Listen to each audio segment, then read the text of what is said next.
Salut, c'est Blaise, bienvenue dans cette nouvelle vidéo dans laquelle je vais te parler de stress et de comment le combattre en motocross.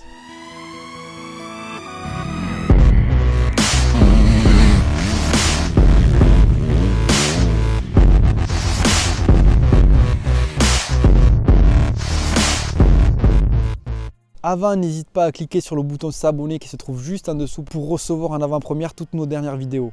Alors aujourd'hui, je vais te parler un petit peu de stress parce que je sais qu'il y a beaucoup de personnes qui sont stressées, pas seulement en course mais aussi à l'entraînement. Donc c'est quelque chose qui est dommage quand on voit la chance que l'on a de pratiquer ce sport. Alors moi aujourd'hui, je vais essayer de te donner quelques conseils personnels pour progresser à ce niveau-là.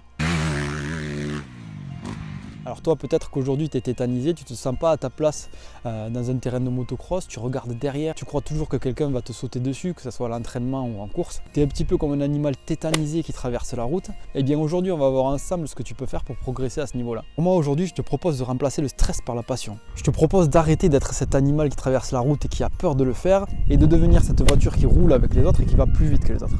Je vais essayer de te montrer comment arrêter de te poser des questions et arrêter de te poser ces questions qui te tirent vers le bas. Et pourquoi pas transformer 50% de stress et 50% de plaisir en une majorité de plaisir.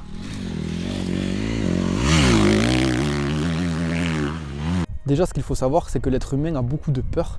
Et en motocross, on peut avoir deux peurs qui me semblent principales. La première, c'est la peur du regard des autres. Et la deuxième, c'est la peur de se blesser et de se faire mal.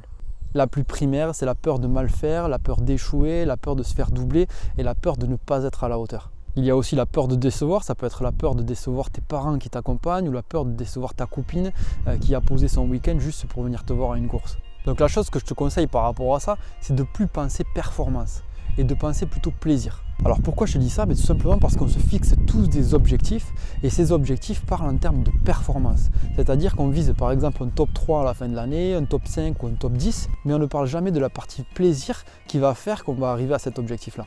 Donc moi, ce que je te conseille, c'est de ne plus raisonner en termes de performance et en termes d'objectifs chiffrés. Moi, je te conseille de raisonner en plaisir et ce plaisir te fera atteindre au final une performance.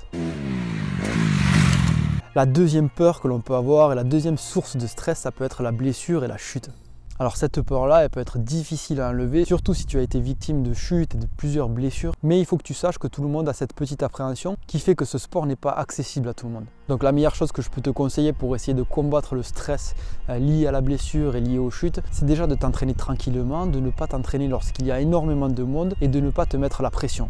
Ensuite, je te conseille de te laisser le temps. C'est-à-dire que si tu n'as plus d'objectifs chiffrés, si tu fonctionnes juste avec la passion, tu verras que tu mettras un peu plus de temps à trouver 100% de plaisir, mais ça arrivera au final.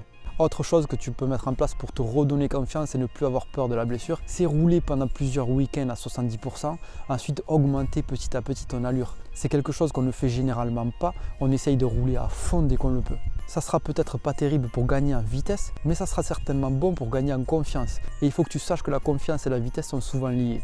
Voilà, si cette vidéo t'a plu, n'hésite surtout pas à matraquer le pouce levé juste en dessous et à la partager à tes amis. Moi, je te dis à très bientôt pour une prochaine vidéo sur MX Réflexion.